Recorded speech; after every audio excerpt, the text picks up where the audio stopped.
A very good morning to all of you. तो हमारी case studies की class जो सीरीज चल रही है, today we are going to discuss case studies of the year 2017।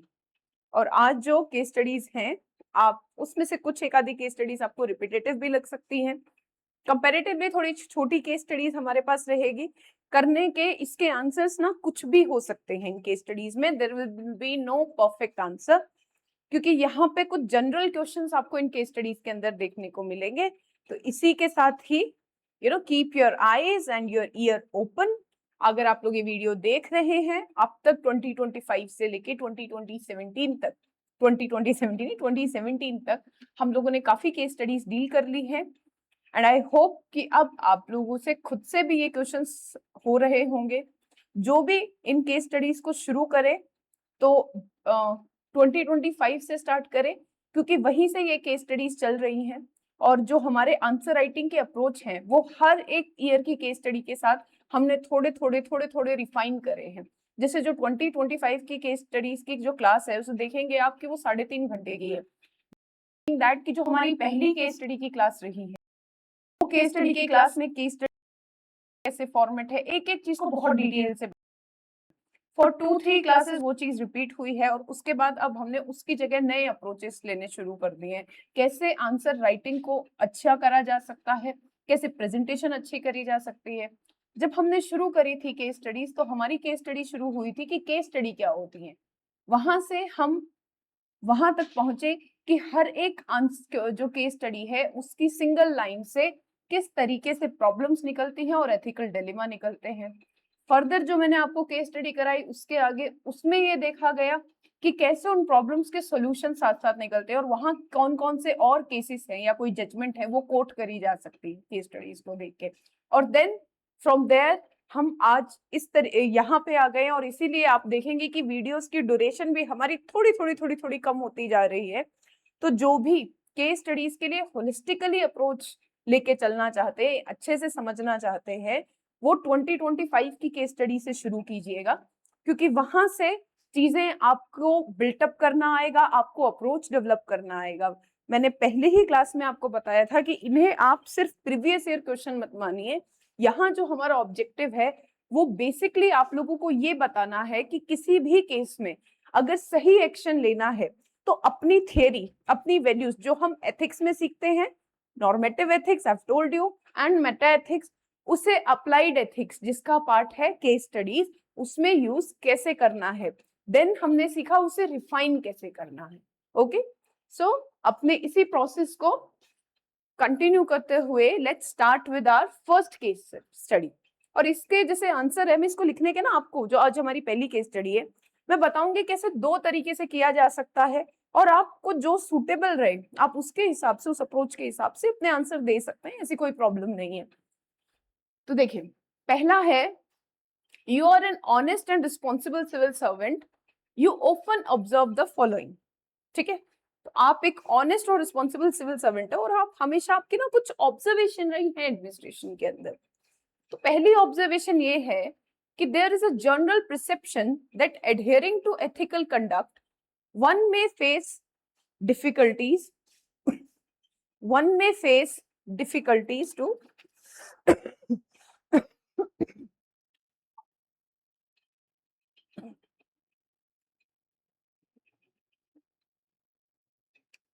okay, one may face difficulty to oneself and cause problems for the family, whereas unfair practices may help to reach the career goal. एक बार देख लेते हैं क्या लिखा है, फिर I'll explain.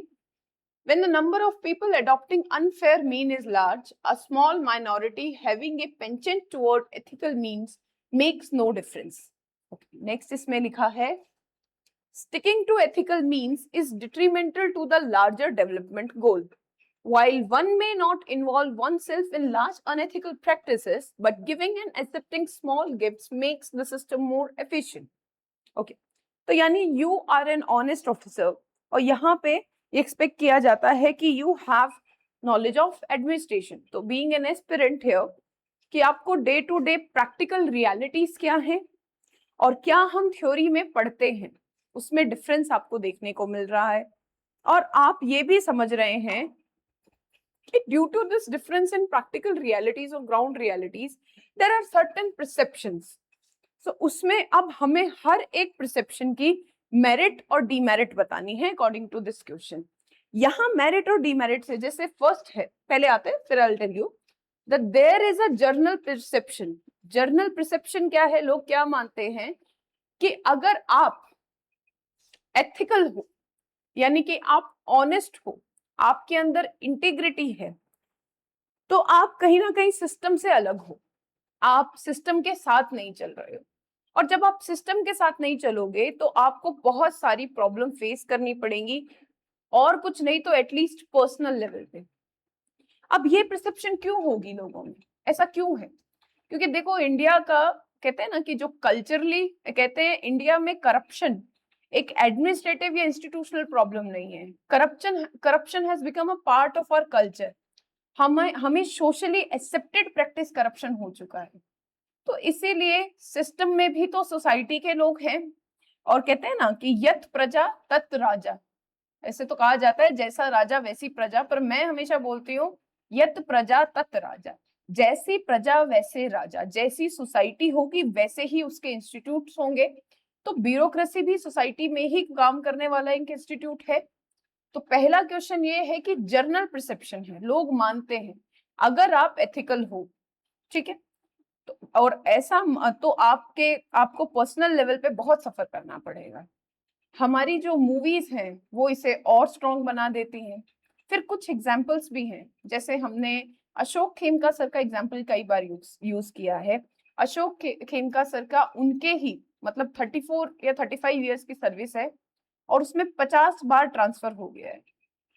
You know very well कि generally administration में 3 साल के दौरान मतलब तक एक जो एडमिनिस्ट्रेटर है उसे रहने देते हैं।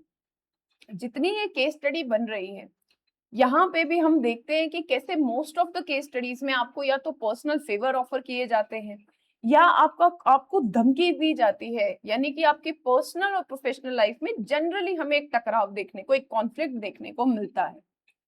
वहीं से ये केस स्टडी का फर्स्ट ऑब्जर्वेशन निकल रही है कि अगर आप सिस्टम के साथ हो, एक तो ये माना जाता है कि सिस्टम के साथ हो मतलब करप्शन के साथ हो, और आप एथिकल नहीं हो। और अगर आप एथिकल हो तो आप सिस्टम के अगेंस्ट हो, और आपके खिलाफ पूरा सिस्टम खड़ा हो जाएगा।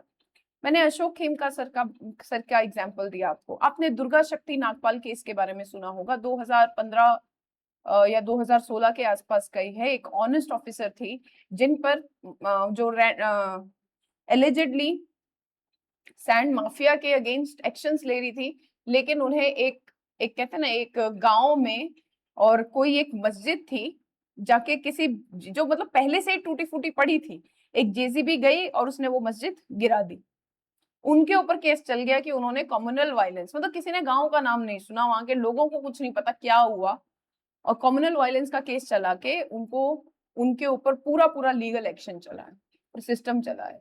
कुछ टाइम के बाद जब कोर्ट ने उनका पूरा केस पढ़ा तो खुद मतलब पूरा केस देखा, तो इस केस का यही वर्डिक्ट आया कि उनको विद फुल ऑनर उनकी सर्विस में वापस लिया जाए, और जो भी उन पे एलिगेशंस लगे थे कम्युनल वायलेंस के वो फेल्ड थे, मतलब वो फॉल्स थे। पर देखा जाए तो किस तरीके का मेंटल टॉर्चर, जो हारेसमेंट है, वो एक इंटीग्रिटी होने के नाते, एक ऑनेस्ट ऑफिसर होने के नाते, क्योंकि आप गलत के साथ नहीं थे, आपको फेस करना पड़ा है।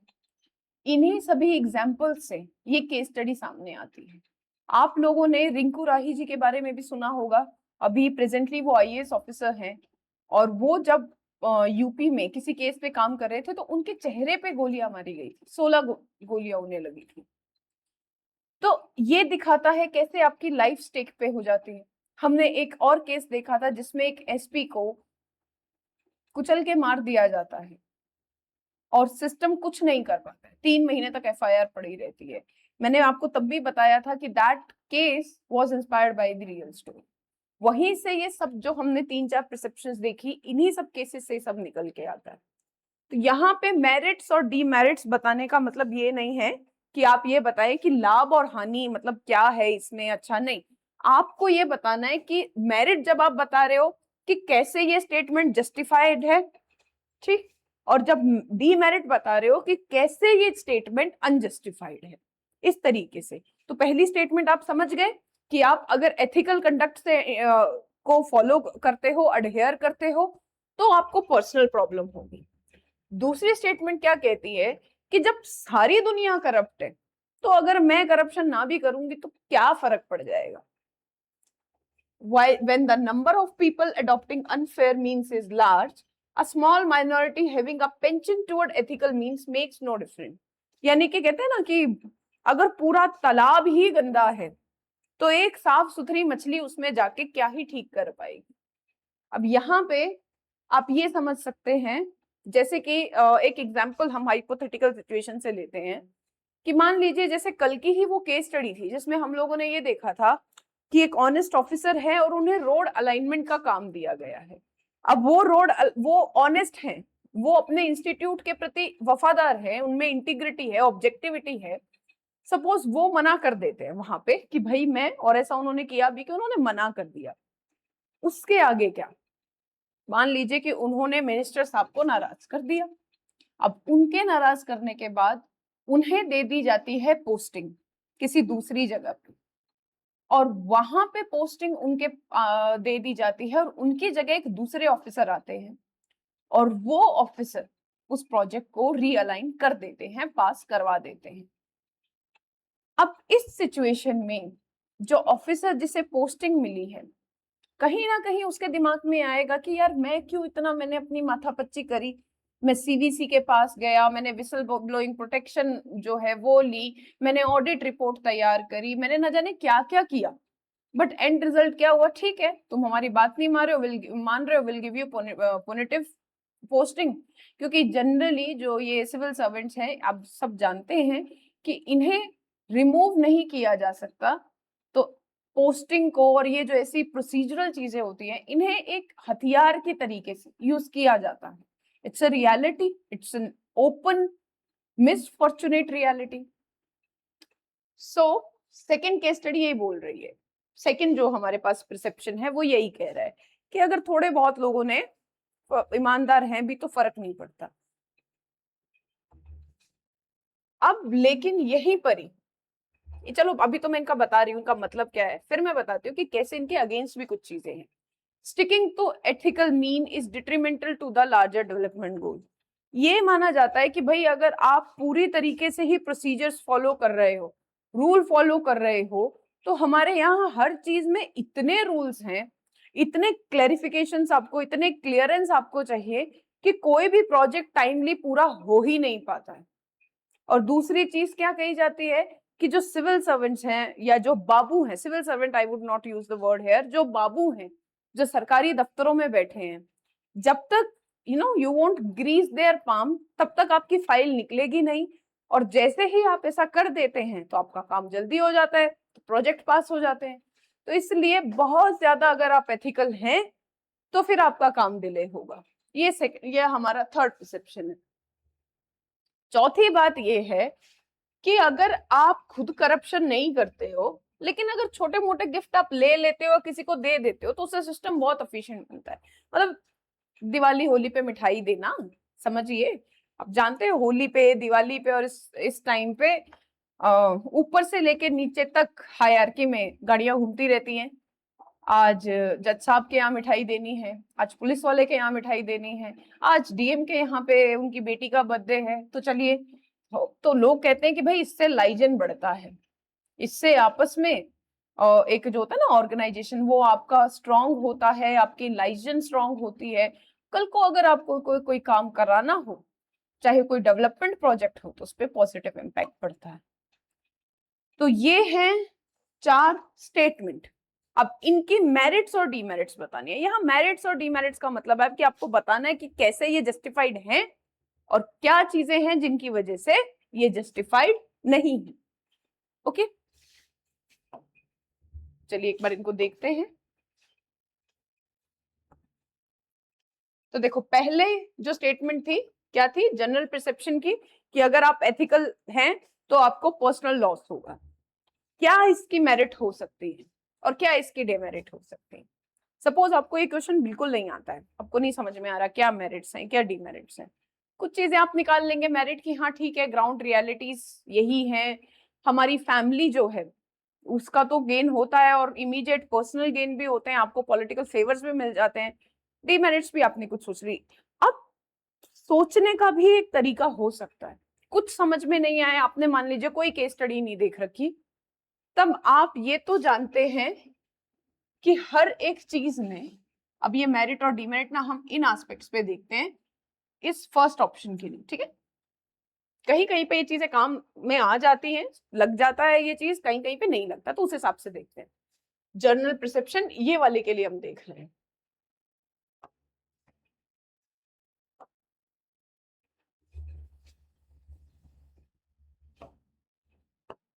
इसे ऐसे देखते हैं, सोशल एस्पेक्ट इस बात का क्या है, मेरिट क्या है इस चीज में, इकोनॉमिक मेरिट क्या है, एडमिनिस्ट्रेटिव मेरिट क्या है, और पॉलिटिकल मेरिट क्या है।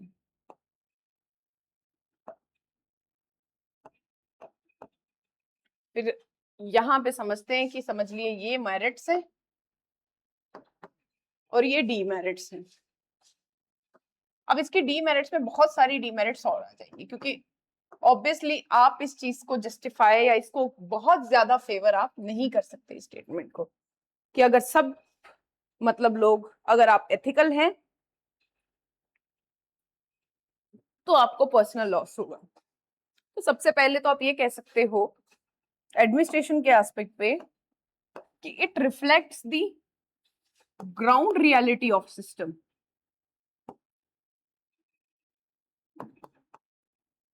और उसमें हमने बात की थी अशोक खेमका सर की और टीएन शेषन सर की। तो एक तो ये हम कह सकते हैं कि एडमिनिस्ट्रेटिव जो इंस्टीट्यूट्स हैं उनकी ग्राउंड रियलिटी कहीं ना कहीं यही है, हम लोग एक देखते आ रहे हैं, इसके बारे में आए दिन न्यूज में सुनते आ रहे हैं, पढ़ते आ रहे हैं। दूसरा इकोनॉमिक क्या हो सकता है, there will be immediate personal gain to you,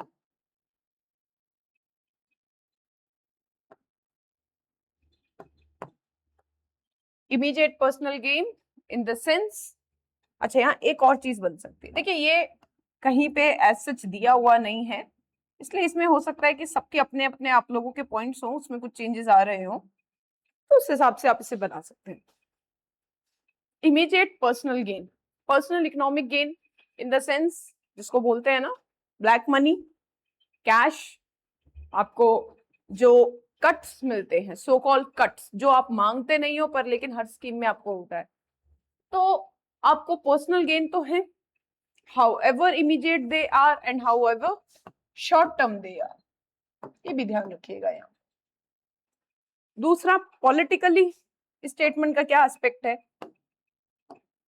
that politics के हिसाब से देखा जाए तो there will be give and take relationship, so you may enjoy political favour, आपको पॉलिटिकल बॉसेस की जो है वो फेवर मिलता है, and then you will enjoy their political favours मिलते हैं और प्रोटेक्शन, पॉलिटिकल प्रोटेक्शन। ये हमारे आईएएस हैं, ये हमारे आईपीएस। आप लोगों ने देखा है कि जब भी कोई पॉलिटिकल पार्टी बदलती है, कहीं की गवर्नमेंट बदलती है, तो सबसे पहले जो चीज होती है कि आईएएस और आईपीएस के ट्रांसफर होने शुरू हो जाते हैं। ऐसा क्यों होता है? ऐसे तो ऐसा लगता है कि राजा जहां जा रहे हैं वो अपने साथ, उन्हें कौन चाहिए, वो अपने साथ अपनी टीम लेके चलते हैं, लेकिन ब्यूरोक्रेसी का बेसिक फंडामेंटल प्रिंसिपल ही यहाँ पे क्या है। चलिए अभी साथ साथ इसका नेगेटिव भी देखते चलते हैं तो चीजें और क्लियर होगी, पहले मुझे लगा था अलग करवाऊं पर ठीक है। Administration work on the principle of political neutrality, और अगर आपने एक पॉलिटिकल पार्टी के बॉसेस, अपने एक साइड के बॉसेस को एक बार फेवर किया, अगली बार वो पार्टी तो 5 साल के लिए है गवर्नमेंट में, गवर्नमेंट चेंज पार्टी चेंज, तब आपका क्या होगा, so you will always live in fear, ठीक है। तो पॉलिटिकल न्यूट्रलिटी का प्रिंसिपल बिल्कुल पूरी तरीके से खत्म हो जाएगा. There will be more political nexus and therefore there will be politicization of bureaucracy.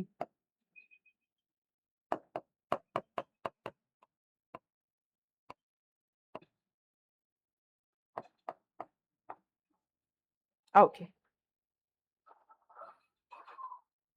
Individual level पे मैंने आपको बताया था कि you will get protection, you will get favours. आपको एज सच आपकी जॉब ऐसा लगेगा कि बहुत स्मूथ जा रही है, कहीं आना नहीं, कहीं बहुत ज्यादा नहीं. May be you will gate plum postings, अच्छी अच्छी जगह पे आपकी पोस्टिंग हो रही है, ठीक है. बट इंडिविजुअल लेवल पे you will feel fear, so there will be a risk aversion culture. आप रिस्क नहीं लेंगे. There will be poor decision making on your part.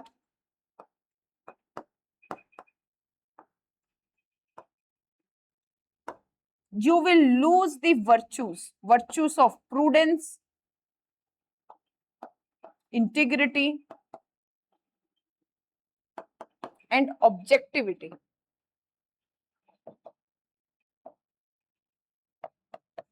एक कुछ चीजें हो सकती है. एडमिनिस्ट्रेशन लेवल पे हमने बोला कि ग्राउंड रियलिटी है सिस्टम की, अशोक खेमका सर. वही एडमिनिस्ट्रेशन में हमने देखा है कि आज अगर हम अशोक खेमका सर का नाम जानते हैं, हम कितने आईएएस ऑफिसर्स का नाम जानते हैं, बहुत सारे आईएएस ऑफिसर्स हैं. Why we always talk about TN Sessions? Why we talk about Durga Shakti Nagpal man? Why we talk about Ashok Khemka sir? Because these are the people who led their life by example. They show the exemplary courage,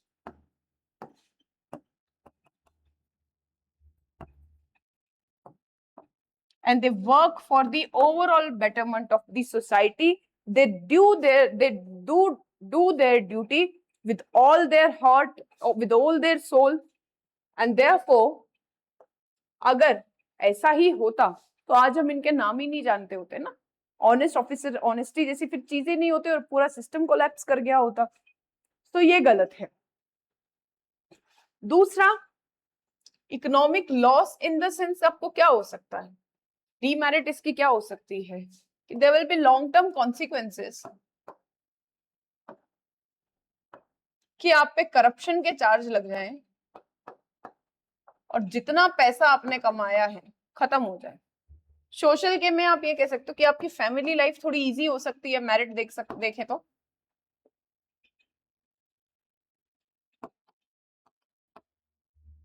लेकिन social aspect में यहाँ पे एक legal और देख लेते हैं, social and legal aspect. ED का रेड, सीवीसी, सीबीआई, अगर आप इनके रडार पे आ जाते हो तो there will be loss of reputation on your part. तो these can be the demerits. और क्या हो सकती है जो हम यहाँ पे डाल सकते हैं which can be use here. Merits में तो देखिए यही इतना ही हो सकता है आई थिंक. और एक आधा किसी को पॉइंट ध्यान आए तो that person can share that in the comment section. और डीमेरिट्स में क्या हो सकता है, it will amount to loss of virtue ethics. मैंने बता दिया ये कौन कौन से आपके प्रूडेंस है, ऑब्जेक्टिविटी है, ऑनेस्टी है आपके अंदर. It will amount to cognitive dissonance,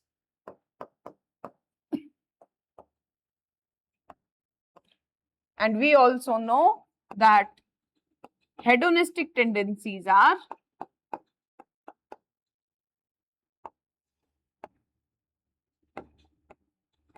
slippery slope.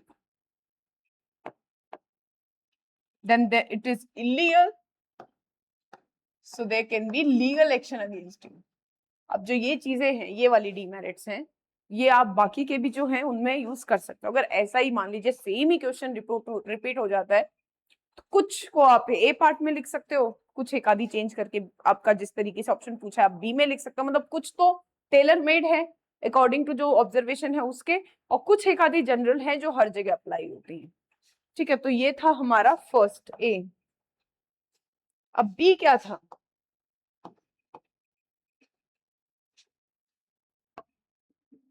एक बार देख लेते हैं. बी स्टेटमेंट थी When the number of people adopting unfair means is large, a small minority having a penchant toward ethical means makes no difference. इसका मतलब ये है कि थोड़े से लोग अगर एथिकल हैं भी तो उनसे फर्क नहीं पड़ता। अब इस बात में क्या मेरिट्स हैं, क्या सच्चाई है, कैसे जस्टिफाई करोगे इस बात को, और कैसे इसको आप डिनाई करोगे कि नहीं ऐसा नहीं होता है?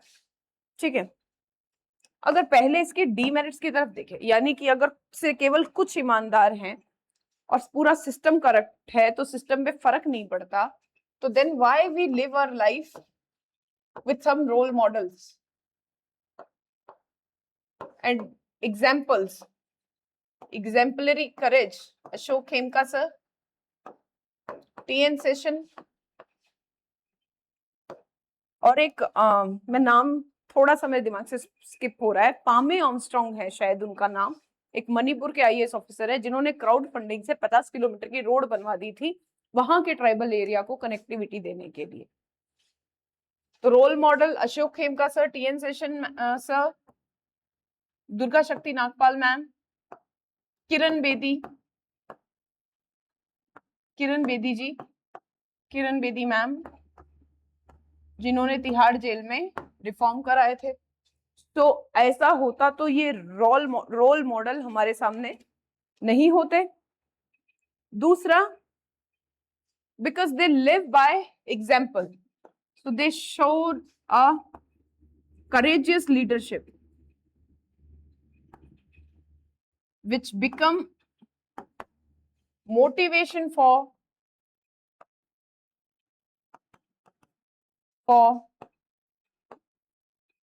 young civil servants जो अभी सर्विस में आ रहे हैं। ऑल्सो ये स्टेटमेंट गलत है, इसके डिमेरिट में है, बिकॉज यू नो आप अगर टाइम पे ऑफिस आ जा रहे हो, जिस काम के लिए आपको गवर्नमेंट सैलरी दे रही है आप वो काम कर दे रहे हो, तो आप एहसान नहीं कर रहे हो। तो खुद को ये कहना कि नहीं नहीं मतलब मैं तो बड़ा ऑनेस्ट हूँ, ये मेरे मतलब उसमें भी अपने आप में ईगो लेके आना कि नहीं मैं ऑनेस्ट हूँ। You have to be honest, it's your duty to be honest.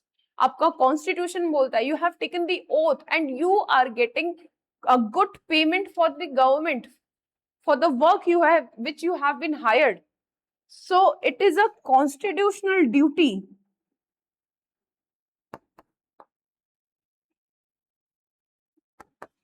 under article 51A, जिसका एक जो implication है वो ये निकलता है that you will fight against corruption। तो just because और जो people हैं और जो लोग हैं वो करप्ट हैं, इसके लिए आप ये कहें कि सब करप्ट है तो मैं ही क्या कर लूंगा। यहाँ पे मुझे रविंद्रनाथ टैगोर की एक लाइन याद में आ रही है, उनका एक बड़ा फेमस सॉन्ग भी है and it had been used like बहुत ज्यादा भी, तो मैं यदि तुम्हें डाक सुनो के ना आशे तो मैं एकला चलो, कि अगर कोई आपकी आवाज पे आ नहीं रहा है तो आपको अकेले चलना चाहिए। अगर मान लीजिए गांधी जी भी ऐसा सोचते तो देश आजाद नहीं हो पाता। ठीक है, तो ये इसकी डीमेरिट है। हमने पहले जानबूझ के इसमें डीमेरिट देखी है। मेरिट क्या हो सकती है इसकी? इसके मेरिट को मतलब कि अगर आप ऑनेस्ट हो, आप कुछ करते हो और आप करते हो तो जैसे हमने वो देखा था तो आपको पनिशमेंट पोस्टिंग मिल जाती है। फिर जिस काम के अगेंस्ट आप लड़ रहे थे, जिसके अगेंस्ट आप एक्शंस ले रहे थे, दूसरा आके उस पूरे के पूरे काम को रिवर्स कर देता है। So it shows somewhere that there is a collective action problem।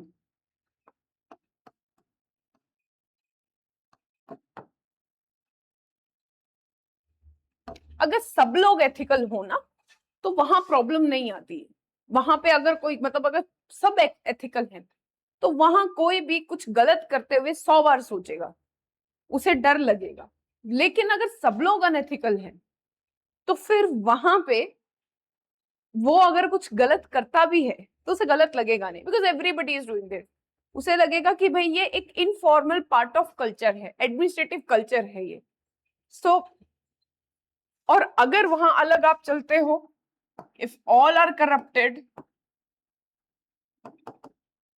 and one honest will get punishment.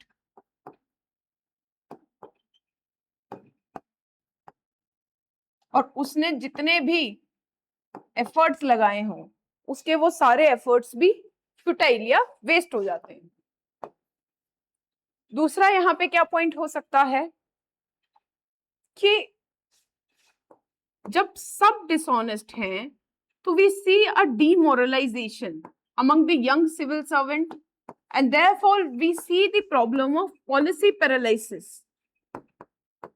कुछ करना ही नहीं है, मान लो मैं नहीं करप्शन करना चाहता पर मैं कुछ एक्शन लूंगा तो भी प्रॉब्लम होगी। सो एक रिस्क अवर्जन कल्चर और पॉलिसी पैरालिसिस का प्रॉब्लम हमें यहाँ देखने को मिल सकता है। तीसरी चीज इस बात में और क्या है कि मतलब क्या है ना, बात में दम है, तो ये है कि इसके लिए हम दे सकते हैं सिस्टमिक रॉट आर्ग्यूमेंट। अब ये आर्ग्यूमेंट क्या बोलती है कि करप्शन कभी भी ऊपर से नहीं आता है, करप्शन सोसाइटी के अंदर है, करप्शन पॉलिटिक्स के अंदर है, करप्शन एकदम ग्राउंड लेवल पे है, रूट लेवल पे है। सो जो भी चेंजेस हैं वो पहले सोसाइटी में आने जरूरत है। So there is a need for the societal change, otherwise even आप कितने ही ईमानदार हैं डजंट मैटर, अनटिल अनलेस जिस सोसाइटी के लिए आप काम कर रहे हैं वो सोसाइटी ही करप्ट है। तो ठीक है, तो ये था आपका बी पोर्शन। नाउ नेक्स्ट सी आर्गुमेंट जो थी उसको देखते हैं, उसकी मेरिट डिमेरिट देखते हैं and then come to the D part.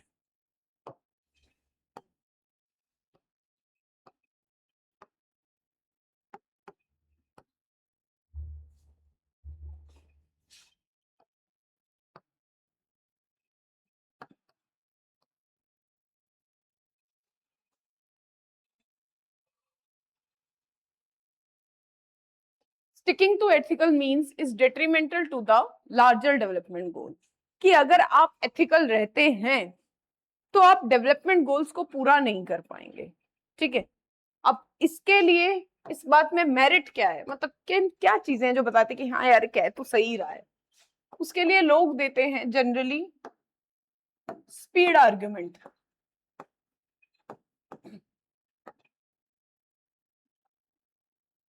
कहते हैं कि स्ट्रिक्ट एडहेरेंस टू लॉ या strict adherence to ethical principles, and ethical principles क्या बोलते हैं, that you will adhere law and that mean you will adhere to the rules and regulations। और अगर आप ऐसा करते हैं then there will be too much paperwork, documentation, certificates and clearance required, and it leads to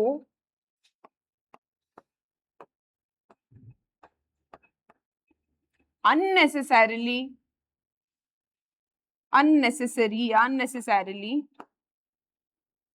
delay in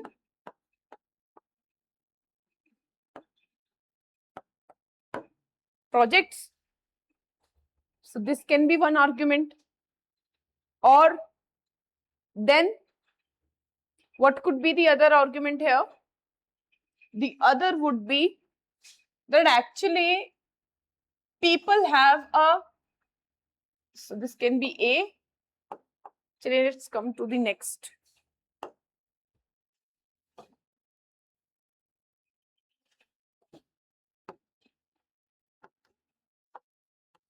That people always have resistance to change.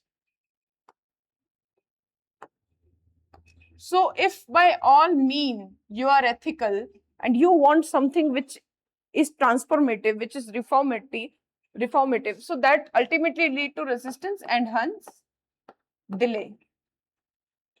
That could be the second argument. Or what might be the third argument? The third argument is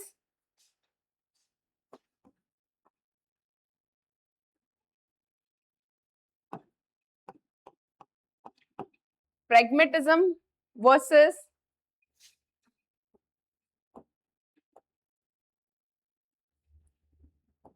idealism.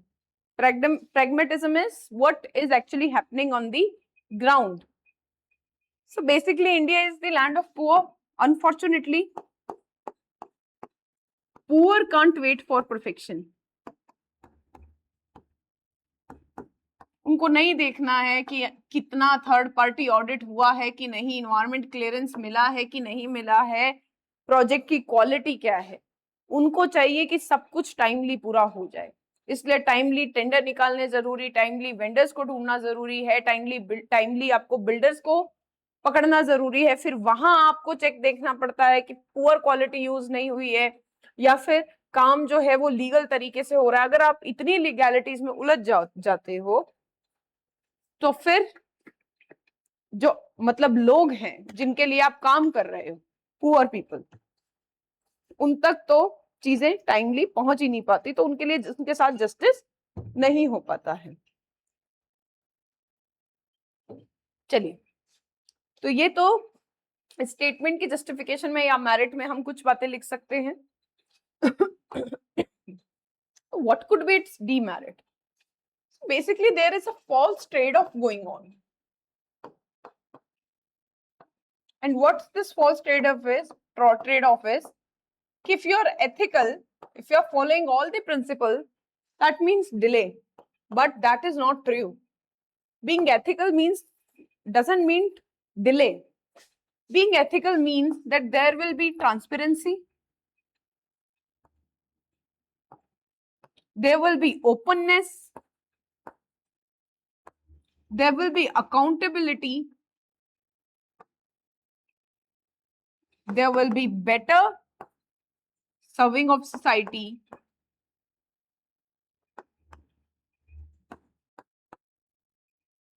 there will be clear integrity and openness. Because whatever decision you are taking, that is ultimately going to benefit the public at the large, and they will benefit your institute as well, because your decisions are based on the virtues of objectivity and prudence. We talk about the rationality, and you also maintain the highest principle of probity also. Okay, so this is a false trade-off. Second, what argument you can give? Quality collapse. If you use money to clear your file all the time, if you neglect the safety measures taken और the certification clearance system, या environment को लेके चीजों को आप neglect कर देते हो कि अरे नहीं project ढीला हो जाएगा, so one day or the other that will leads to quality collapse. That mean, for example, we can understand it by the case study जो हमने की थी. एक मॉल बन रहा था, मॉल की बिल्डिंग रूफ कोलैप्स हो गई थी. क्यों? क्योंकि पुअर क्वालिटी थी. और ऐसा क्यों था? क्योंकि बिल्डर और मिनिस्टर्स के बीच में रिलेशन थे और दो एक्स्ट्रा वहां पे ग्रीन जोन जो है उसको इंक्रोच किया गया था. और ये करना क्यों पॉसिबल हुआ? क्योंकि ऑफिसर्स ने क्लैरिफिकेशन वो क्लैरिफाई कर दिया था, क्लियरेंस दे दिया था, माफ कीजिएगा, क्लियरेंस दे दिया था. That shows a nexus, that shows the corruption. Model project time पे पूरा होना चाहिए. Same goes with the road वाले प्रोजेक्ट कि अगर आप ये सोचे कि अरे नहीं डेडलाइन मीट करने के लिए रोड वाला, दैट वन जो हम रोड के एलिवेटेड कॉरिडोर्स बने थे, वो एलिवेटेड कॉरिडोर की जो रोड थी, दैट की study I am talking about, जिसमें एक में माइनर क्रैक था. And minor crack was because of the use of poor quality material. Why it was so? Because there was a nexus involved. So there was a corruption involved in that case. And what argument was given by the project manager? कि तीनों को गिराना पड़ेगा. तो अगर आप ethical हो तो आप long term में लोगों की safety ensure करते हो, और अगर आप ऐसा नहीं कर पाते हो, then there will be more incidents like Morbi beach crash, Morbi bridge collapse, and there will be more incident like Bihar में जो हुए हैं, एक साथ 7-8 ब्रिज गिर जाते हैं. ऐसा कैसे हो सकता है? हर जगह पे बिल्डिंग इतनी कमजोर कैसे हो गई? तो स्पीड के चक्कर में कि 1 7 8 हमें डिलीवर करने हैं, हमें अपने साथ वालों को भी खुश रखना है और लोगों को भी खुश रखना है. कितने लोगों की जानें इससे चली जाती हैं. Okay, so this is about the quality collapse. Third, हम बोल रहे हैं that poor need development, poor need services. But what would be the true definition of development? Actually ये डेवलपमेंट होता क्या है? यहां पे we can talk about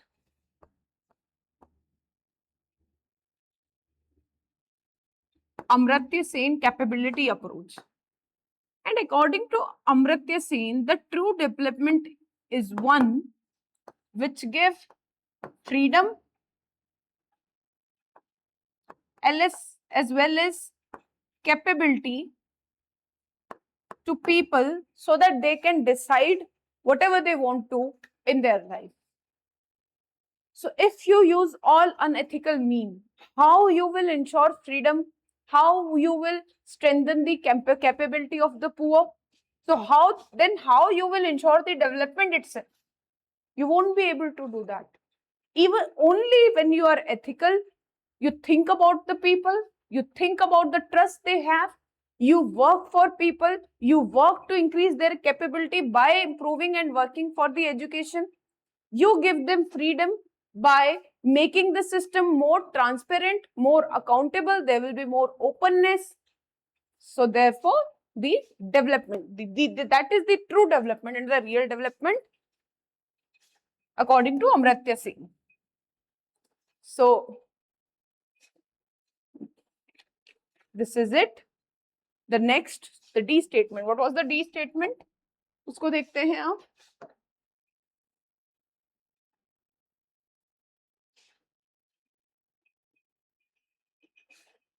While one may not involve oneself in large unethical practices, but giving and accepting small gifts make the system more efficient. So what do you think? Simple है इसमें तो. Favour में तो इसके ये चीजें दी जा सकती है कि जो it will lead to strong relations among the people in hierarchy and among the people who belongs to the same level of hierarchy. Second, you can also say that it will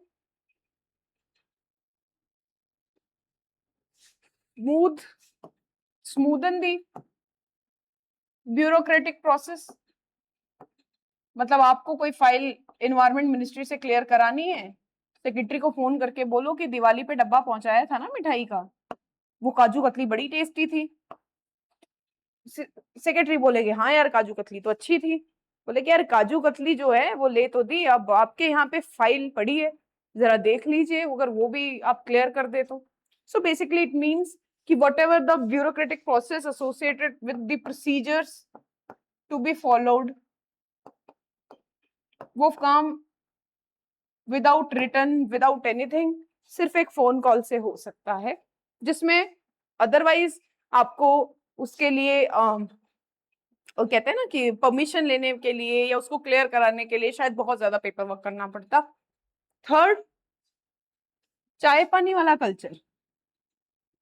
मतलब भाई चाय पानी तो पिलानी ही पड़ती है. Those who are at the lower level of hierarchy, मुझे यहाँ पे क्लर्क का एग्जाम्पल ध्यान आ रहा है कि अरे बेचारे गरीब लोग हैं, दे आर पुअर, और उनकी वेजेस सफिशिएंट नहीं है, उनकी सैलरी सफिशिएंट नहीं है, तो अगर उन्हें थोड़ा बहुत चाय पानी दे दिया जाए तो that want cause any harm. Okay, so that these can be the merit. Now comes the demerit. What can be the demerit? सबसे पहले demerit तो इसकी ये हो सकती है that these hedonistic tendencies, छोटे मोटे गिफ्ट कब बड़े गिफ्ट बन जाएं पता नहीं चलता. तो so hedonistic tendencies are actually slippery slope. Hedonistic tendencies are slippery slope. Second क्या हो सकता है इसमें? Second would be that these kind of culture and these kind of practice leads to unfair advantage to those who are either receiving chai pani or the gifts. Third, it amounts to corruption as well, and therefore it is illegal. And if it is illegal, then you can be charged and you can be held liable under the Prevention of Corruption Act 1988 and also BNS 2023. Fourth, that it will going to lead to systematic inefficiency, because for everything you need to give chai pani, so your efficiency of work will hamper. So these can be the merit and the demerit. So this is for the first case study.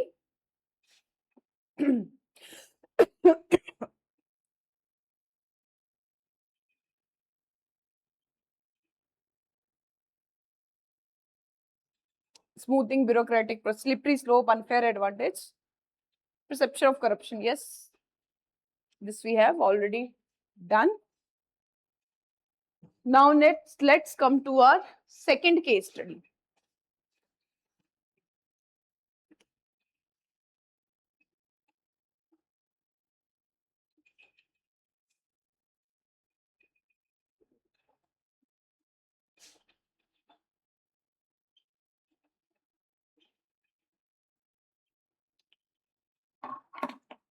चलिए second case study देख लेते हैं. You are aspiring to become an IAS officer, यानी कि आप एक aspirant हैं और आपने सारी स्टेजेस क्लियर कर दी हैं. Now you have interview. अब जिस दिन आपका इंटरव्यू है आप उस दिन देखते हो कि एक एक्सीडेंट हो गया है जिसमें एक मदर और चाइल्ड को चोट लगी है और वो आपके रिलेटिव्स हैं और उन्हें बहुत बुरी तरीके से इंजरी हुई है. They need the immediate help.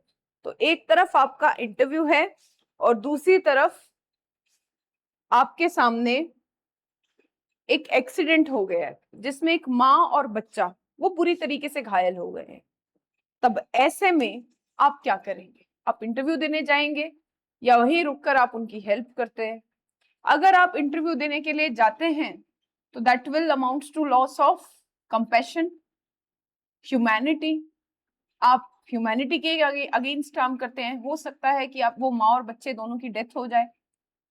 और अगर आप इंटरव्यू देने नहीं जाते हैं तो आपकी इतने सालों की मेहनत, जो आपने बड़ी मुश्किल से प्रीलिम्स क्लियर किया है, मेंस क्लियर किया है, उस पे पानी फिर सकता है. दूसरी बात, वो आपके रिलेटिव है. सपोज रिलेटिव ऐसे हैं कि वो जो मदर है वो आपकी मदर है और वो जो चाइल्ड है वो आपका बेटा है, आपका खुद का बच्चा है और वो उसकी दादी है, खुद की वो आपकी मदर है. वो आपकी मदर है और वो आपका बच्चा है. उनका एक्सीडेंट हो गया.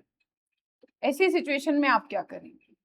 आप इतने सालों से उन्हें छोड़कर तैयारी कर रहे हैं, 3 अटेम्प्ट दे दिए, उसके बाद कहीं जाके आपका प्रीलिम्स हुआ है, फिर आपका मेंस हुआ है, अब आप इंटरव्यू पर पहुंचे. तो आप अपने पर्सनल जो इंटरव्यू है जिसके लिए आपने बहुत डेडिकेटली मेहनत करी है, आप उसे चुनते हैं या फिर आप उन मदर और चाइल्ड को चुनते हैं जो आपके खुद के हैं. खुद के भी नहीं तो मान लीजिए दूसरे के भी हैं, पर अभी हम मानते हैं क्योंकि बहुत बड़ी चीज टेक पे है तो हम कह देते हैं कि आपके खुद का बच्चा, उसका एक्सीडेंट हो गया है, आपको पता है कि अगर उसे हेल्प नहीं मिली तो वो मर जाएगा. तब आप क्या करेंगे? So there is an ethical dilemma here. So there is an ethical dilemma associated with your personal ambition versus the humanity. So this case study involves the conflict between the personal ambition of becoming an IAS officer and or vis-a-vis, कुछ भी use करें आप, vis-a-vis versus or and the highest values of humanity, that is compassion, empathy towards the other people. So क्या आपका course of action होना चाहिए, वही पूछा गया है यहाँ पे. And then you need to justify your course of action. तो आप ये भी कह सकते हैं. तो चलिए यहाँ पे हम ये डिस्कस करते हैं. सपोज आपके पास दो ऑप्शन है. एक ऑप्शन ये है कि आप अपने जिस ऑटो में जा रहे हैं उसमें बैठे रहें, एम्बुलेंस को कॉल कर दें, और वहां जो पर्सन है, अब अकेले आप तो है नहीं, और भी बहुत लोग होंगे, उनमें से किसी को कह दीजिए कि इन्हें हॉस्पिटल पहुंचा दिया जाए. मीनवाइल आप एम्बुलेंस को भी फोन कर देते हैं और पुलिस को भी इन्फॉर्म कर देते हैं. तो जब आप ये इंश्योर कर लेते हैं कि उन्हें कोई ना कोई हॉस्पिटल पहुंचाने वाला मिल गया है, तब आप वहां से चले जाते हैं अपना इंटरव्यू देने. ये तो बैलेंस आंसर हम कह सकते हैं, but is it balance one? Suppose जो दूसरा पर्सन है उसे भी कोई पर्सनल काम हो, वो इस तरीके से हॉस्पिटल में उनका ध्यान ना रख पाए, और अनफॉर्चुनेटली आपके चाइल्ड को या आपकी मदर को उनकी लाइफ चली जाए, उनकी लाइफ को लॉस हो, तब. तो इस केस स्टडी में सीधा सीधा पूछा गया है, और हम सीधा सीधा इसका जवाब देंगे जब ये केस स्टडी का शुरू करेंगे. तो आप इंट्रोडक्शन में लिख सकते हो that this case study revolved around, ये सब नहीं, case study revolve around the classical conflict between the personal ambitions as well as the humanitarian grounds और the humanity or the compassion. Okay, so they have asked your response. आप क्या करेंगे? आपका response देने से पहले, नहीं चलो पहले रिस्पॉन्स दे देते हैं, उसके बाद मैं बताती हूँ. So what could be your course of action? Alternative नहीं पूछा है, सिंपल आपसे पूछा है कि आप सॉल्यूशन क्या देंगे इस सिचुएशन में. तो आप डायरेक्टली लिख सकते हो that my response to the situation is that I leave my interview for the day and stay with the mother and the child, और उनको हॉस्पिटल में लेके जाऊंगा. Okay, so your course of view says that my course of action will be derived by the compassion,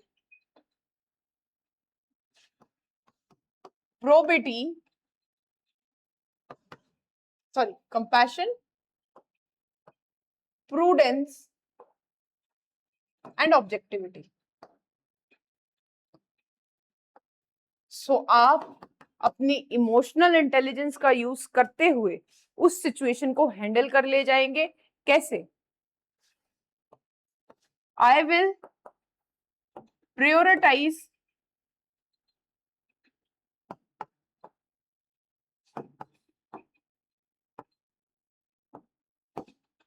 immediate help over the interview, and for that I will call 108 ambulance. अगर ambulance को देर होती है तो जो side या फिर जो बाईपासर्स जो वहां पे जा रहे हैं उनसे हेल्प लेके मैं उन्हें हॉस्पिटल में लेके जाऊंगा. अगर मैं ये मान लूं कि मुझे किसी तरीके का फर्स्ट एड देना आता है, जैसे कि आपको CPR देना आता है या कुछ इस तरीके की चीज, तो मैं जितना मुझसे हो पाएगा मैं फर्स्ट एड देने का ट्राई करूंगा.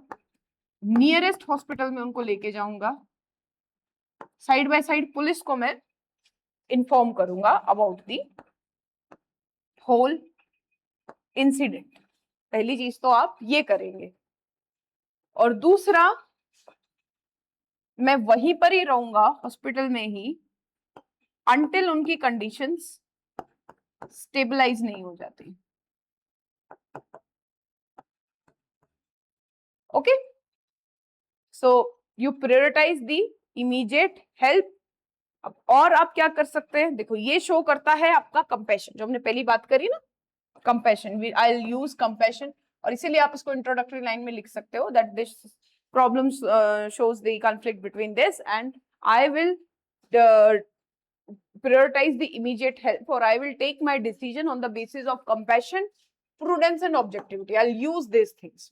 अब ये तो आपका कंपैशन दिखाता है, अब आपका प्रूडेंस और ऑब्जेक्टिविटी आपकी प्रेजेंस ऑफ माइंड दिखाती है कैसे, दैट सेकंड काम जो मैं करूंगा, आई will inform UPSC.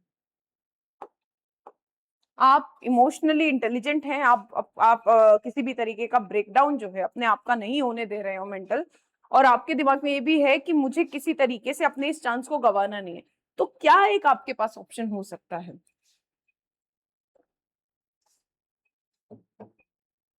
That I will inform UPSC.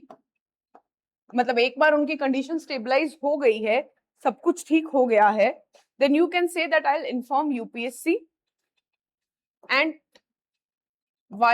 either via using Gmail, email or through phone with all documents associated, मतलब जैसे हॉस्पिटल की रिसिप्ट हुई, and you will brief them about the situation. You will brief them about the situation and you will tell them the reason for which you won't be able to come for the interview that day. So you will request them to reschedule your interview. Now this is on UPSC whether they'll do it or they won't. Generally UPSC have a history of, you know, considering the rescheduling if there is some history of rescheduling, if there is some genuine emergency. So पहली तो मेरी यही उम्मीद रहेगी कि भाई वो लोग समझे कि क्या इमरजेंसी है और रीशेड्यूल कर दे, बिकॉज यूपीएससी की हिस्ट्री रही है. Even in case they don't do that, तो भी I'll prepare again. Third, I'll prepare again.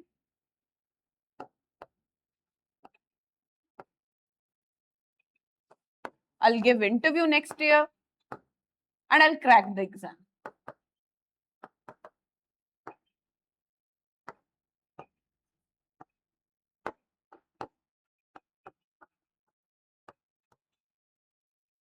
So this can be your second step. The first step would be that you will provide the immediate help. Okay, and second is that you will inform UPSC and you will request them for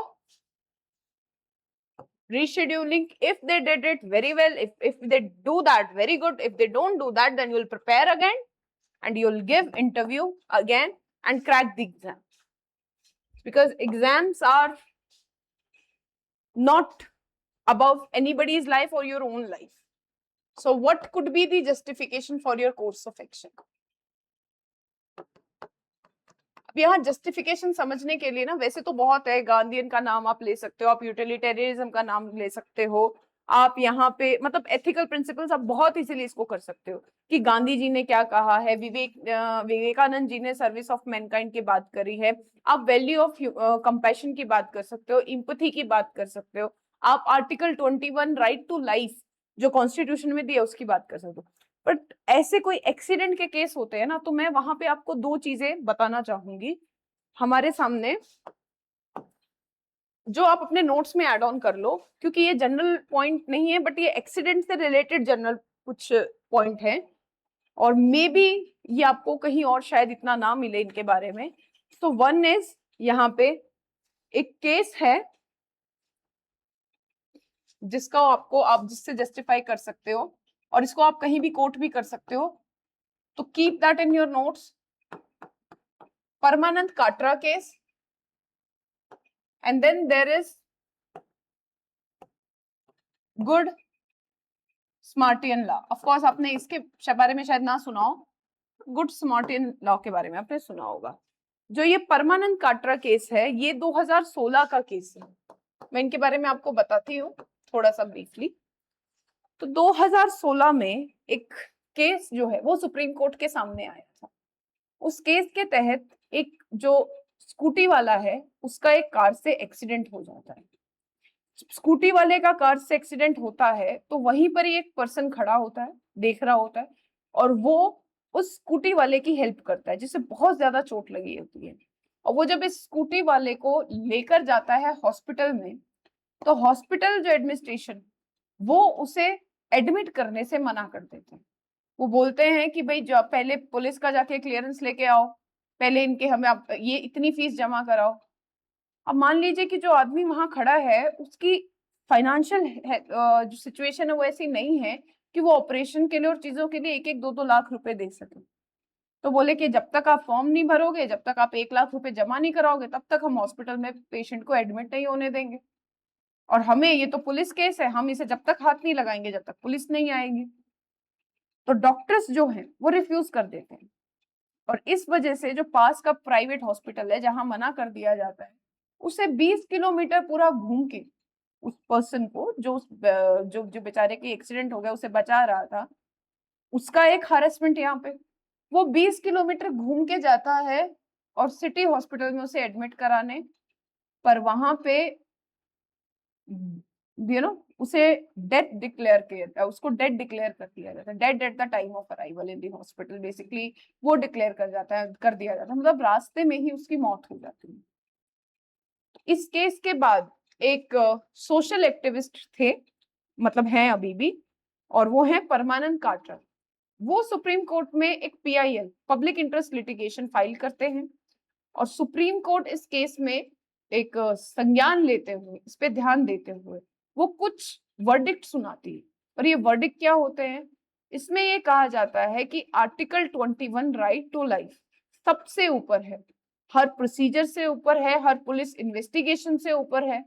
तो एक जो bye passengers हैं, जो मतलब आसपास लोग हैं, उनकी ड्यूटी बनती है, हॉस्पिटल की ड्यूटी बनती है, पुलिस की ड्यूटी बनती है कि सबसे पहले जान बचाई जाए।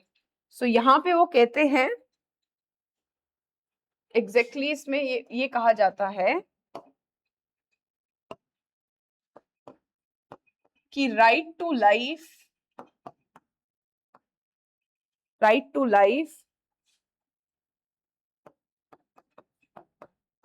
Under article 21 includes right to medical aid. तो इसी वर्डिक्ट में हॉस्पिटल्स को ये कहा जाता है कि अगर उनके पास कोई इमरजेंसी एक्सीडेंट केस आता है तो किसी भी रीजन से, चाहे प्राइवेट हॉस्पिटल हो चाहे कोई भी हॉस्पिटल हो, वो पेशेंट को एडमिट करने से मना नहीं कर सकता। वो किसी भी फॉर्मेलिटी का नाम नहीं ले सकता, किसी भी प्रोसेस का नाम नहीं ले सकता, फीस के नाम पर, किसी भी चीज के नाम पे वो एडमिट करने से मना नहीं कर सकता है। पहले ट्रीटमेंट करना होगा और उसे स्टेबल करना होगा। Once the patient is stabilized, उसके बाद जो प्रोसेस है आप वो फॉलो कर सकते हो। You can ask for fees and anything. इसके अलावा इसमें ही ये बात बोली गई थी that the first and the foremost duty would be the saving life. So you can say that I will justify my action on the basis of the Parmanand Katara case. आप उस सुप्रीम कोर्ट के जो वर्डिक्ट है उसको follow कर रहे हैं। Then इसी वर्डिक्ट के चलते 2000 साल में ये वर्डिक्ट आया, फिर भी लोगों के अंदर एक हेजिटेशन होती है। अच्छा, मेन रीजन क्या होता है हेजिटेशन का? अगर आप कहीं एक्सीडेंट हो जाता है, आप देख भी लेते हो, आप क्यों नहीं बताते? आपको लगता है कि पुलिस मेरे ही गले पड़ जाएगी, कौन कोर्ट के चक्कर काटेगा, कौन इस तरीके से गवाही देगा। तो तब गुड स्मार्टियन जो लॉ है वो आया था और इसमें कुछ चीजें बोली गई। तो basically ministry of road safety जो है उन्होंने ministry of road and transportation और सुप्रीम कोर्ट ने मिलकर ये कुछ गाइडलाइंस दी थी। पहला तो ये है कि जो गुड स्मार्टियन, यानी कि अगर आपने किसी की जान बचाई है, उसको किसी भी तरीके से हरास नहीं किया जाएगा, पुलिस उसे हरास नहीं कर सकती, ठीक है, ना ही मेडिकल हॉस्पिटल या डॉक्टर उसे हरास कर सकता है। दूसरा, इसके अंदर ये कहा गया था कि अगर कोई स्मार्टियन यानी वहां पे खड़ा है, क्योंकि पुलिस को FIR भी करनी होती है, केस करना होता है, अपनी मर्जी से वॉलंटरली वो विटनेस बनता है,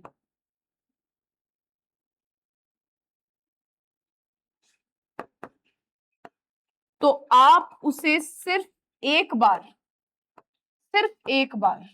ओनली वंस, मैं एक बार लिखने वाली थी, ओनली वंस आप उनसे उससे इंक्वायरी कर सकते हो, और उसका बयान जो है वो, उसको सिर्फ एक बार आप एग्जामिन कर सकते हो। You can examine that person only once. उसका जो भी बयान है, जो भी वो विटनेस देता है, वो रिकॉर्ड कर सकते हो और एक बार उसे पेश कर सकते हो। उसके बाद आप दोबारा उसे तंग नहीं कर सकते। एक बार उसने अपना विटनेस दे दिया, आपने वेरीफाई कर लिया, बस उसके बाद बार बार वो कोर्ट के या पुलिस के चक्कर नहीं काटेगा। Second thing. थर्ड इज कि अगर आपने किसी की जान बचाई है तो there will be no civil और क्रिमिनल लाइबिलिटी ऑन यू। आप पर इस चीज के लिए किसी भी तरीके से कोई भी जिम्मेदारी किसी भी प्रोसेस में ये नहीं हो सकती कि उसमें आप इन्वॉल्व थे, if you are the one जिसने जान बचाई है तो। ये एक इन्होंने सेफगार्ड दिया। फोर्थ यहाँ पे जो बात कही गई, फोर्थ ये था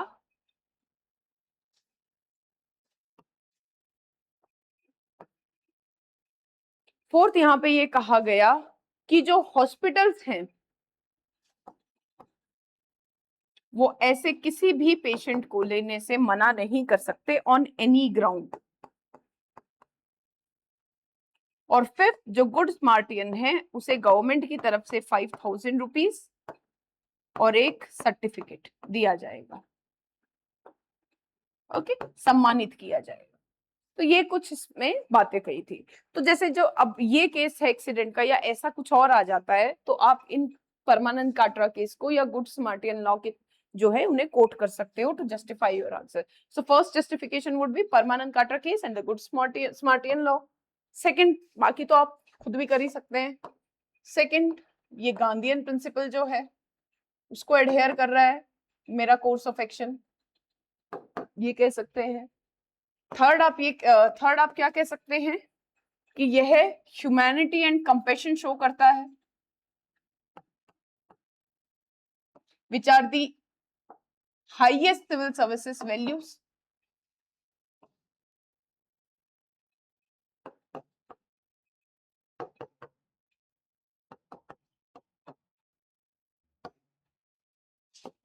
फोर्थ यहाँ पे आप क्या कह सकते हो, फोर्थ ये कह सकते हो that it amounts to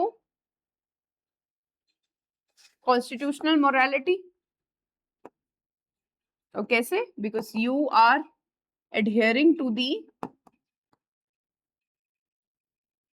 article 21 given in the constitution. So this could be the justification. So you what was your course of action? The course of action is to give the immediate help and to inform the UPSC. Justification we have already discussed: Smartin law, Permanent Carter case, Gandhian principle, humanity and constitutional morality. Let's see if there is anything else given in your PDF and then move ahead with the other case study. So we will prioritize immediate help. वही है, उसी में ही आ गया है. We will call for the emergency services and then you will inform the interview panel. ठीक है. Justification humanitarian, upholding the core values, ये हमने देख ली. Demonstrate this will also demonstrate your crisis management skill. If you want to write it, you can write. Otherwise, we already have enough point in this case. और यहाँ पे मैंने आपको पहले ही बताया, ये जो दो चीजें देखिए यहाँ पे भी नहीं given है. Please add on Parmanand Katara case and good Samaritan law, इनको ऐड कर लेना जो मैंने आप लोगों को दी है. चलिए, now comes to your next case study. But before that, let's take a quick break of 1 minute. चलो 2 मिनट का एक छोटा सा ब्रेक लेते हैं and then we'll start with the third case study.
चलिए, let's start with your third case study.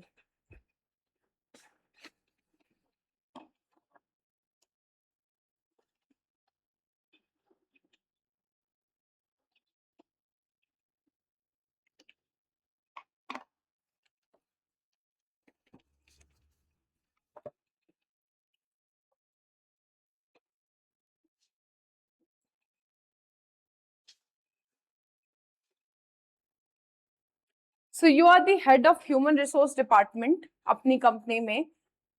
One day one of the worker died on duty. His family was demanding the compensation. However, the company denied compensation because it was revealed in investigation that he was drunk at the time of accident. Okay, this is a case. एक ऐसी सी ही हमने case study already कर ली है, तो इसको थोड़ा briefly हम लोग देखते हैं. वही है जैसे वहां पे सोल्यूशन बताया था, एक्स ग्राशिया फंड और ये सब. Compassion versus the human dignity और rule of law, sorry, compassion versus legality और rule of law, law versus life, ये इसमें डिलेमा है. चलिए इसे ब्रीफली जल्दी जल्दी देखते हैं. You are the head of the HR department, ठीक है, और एक आपकी एक वर्कर की डेथ हो गई है on duty. So companies law के हिसाब से you are it is mandatory for you to give the compensation, but company deny कर देती है because it was revealed in investigation that he was drunk at the time of accident. The worker of the company went to strike demanding compensation for the family. The chairman of the management board asked for your recommendation. So what action you will recommend, and then discuss the merits and demerits of each of the recommendation. Okay, simple case study है, बिल्कुल कुछ इसमें ज्यादा नहीं करना है. So let's move on to this. So first point was to conduct a comprehensive review. तो पहला आप बोलेंगे कि मेरा जो स्टेप रहेगा, पहले जब आप इसका सिचुएशन को, मतलब ये इसके इंट्रोडक्शन लिखोगे, कि आप ये लिख सकते हो that this case study if involve the conflict between or the ethical dilemma involving law versus compassion or law versus life. ठीक है. So my action would be first to conduct a comprehensive review. Why to conduct a comprehensive review? So that I will have a deep understanding about the facts involving the case. पहली चीज. दूसरा, worker state of intoxication.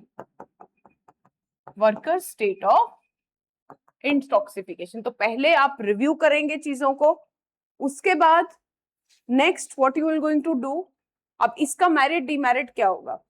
Merit simple सी बात है, जब आप comprehensively situation को review कर लेंगे, then there will be a clear understanding on your part that what went wrong, किसकी गलती थी, क्या गलती थी. Then you will also understand कि कंपनी की क्या लाइबिलिटी बनती है ऐसी सिचुएशन में या क्या नहीं बनती है. So merit will be that you will get a clear understanding of the event. It will help establish the extent to which the worker intoxication contributed to the accident. Okay, and third मैंने बताया कि company की भी क्या liability बनती है, आप वो भी तो थरो आप इन्वेस्टिगेशन कर रहे हो, आपको पता चलेगा कि एक्सीडेंट में इंटॉक्सिकेशन का कितना हाथ था, और आपको क्लियर अंडरस्टैंडिंग भी होगी कि डेथ हुई कैसे. डीमेरिट्स दैट द प्रोसेस में टेक टाइम, और इतने जो स्ट्राइक है वो और ज्यादा बढ़ जाए.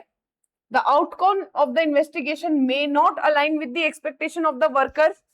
So ऐसे में अगर आप उन्हें मना कर देते हो, then उससे आपकी कंपनी की रेपुटेशन भी जा सकती है, और आपके जो एम्प्लॉयज हैं जो स्ट्राइक पे बैठे हैं उनका गुस्सा भी और बढ़ सकता है. First would be that I'll conduct a review. Second, that I'll consult a legal expert. Now in this case, you'll consult a legal expert to understand the company's legal obligation and potential liabilities, and you will also ensure the compliance with applicable laws and regulations provided under the Company Act 2013 में company की क्या liability actually बनती है, company ने जो contract बनाया है उसके तहत क्या लाइबिलिटी बनती है, क्या उन पे लीगल ऑब्लिगेशंस हैं. आप उससे रिगार्डिंग अपनी कंपनी के लीगल डिपार्टमेंट से कंसल्ट करेंगे। मेरिट जो है वो ये है कि ये जो है कंसल्ट करना लीगल एक्सपर्ट को, that will ensure that the appropriate legal framework has been followed. Second, it will protect the company from potential legal ramifications, यानी कि अगर आप किसी लीगल एक्सपर्ट से एडवाइस लेते हैं तो कल को कंपनी के ऊपर किसी प्रकार के लीगल एडवर्सरीज नहीं आएंगे, कोई लीगल उनके ऊपर, मतलब कहते हैं ना कि लीगल प्रोटेक्शन एक कंपनी को कि भाई मैंने लॉ के तहत रह के काम किया है। Then demerits would be that it might go against the principle of compassion, humanity, because the legal advice may result in the recommendation to deny compensation based on the worker intoxication, and this may exacerbate the worker's dissatisfaction. Then strict adherence to this legal obligation could harm the company's reputation as well. Okay, next आप क्या करेंगे? ठीक है, तो सबसे पहले आपने review किया, सेकंड आपने लीगली देखा कि चीजें किस तरीके से जा रही है, उसके लिए you take advice with the legal expert to understand the company's liability toward the worker. Third, because strike चल रही है, सो इन दोनों रिपोर्ट के बेसिस पे you will engage in dialogue with the worker representative, you will try to understand their concern and their demand, and you will provide an open platform. You will provide a platform for open communication. Okay, so what could be the merit? कि most probably chances यहाँ पे हैं कि जो workers है उन्हें लगेगा that the company is willing to address the workers concern, so उनकी भी वो भी जो tone है थोड़ा धीमी हो जाए, शांत हो जाए, you'll able to pacify them. Okay, and it also demonstrate the company's commitment maintaining positive employee relations. Now, what could be the demerit in this case? That the dialogues may not immediately resolve the demand first, and then maybe the worker representative remain firm. Now, what else you can do? You can explore the alternative support measures. Okay, when we talk about that, we will explore the alternative support measure. तो हम कुछ नहीं, जो हमने पहले ही चीजें use करी थी हम उनको यूज कर सकते हैं. That I will use ex gratia fund or the employee fund, ठीक है, ex gratia fund or the employee fund, employee welfare fund basically, or CSR fund to provide some financial help. Remember, this is not compensation, so this is not legally binding, solely on the humanitarian ground. That's why I said that this is the one of the similar case study, and that's why previous year questions are important. See, repeat हुई है 2 साल बाद on the humanitarian ground. Then also other solution you can give alternative support में, either I can give job in my company to some of the healthy young son of the worker solely on the ground of compassion, or I'll provide assistance. I'll suggest the company to provide assistance in education of the wards. ये alternative solutions इसमें हो सकते हैं. Merit, it demonstrate the company's compassion toward deceased, and it help address some of the immediate finance and emotional need. But it demerits that it may not fully satisfy the workers' demand.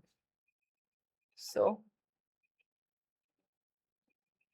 and then there will be maybe some budget adjustment on the part of company. So these are the demerits. So this is for the second case, third case study. Now let's come to the fourth case study of the day.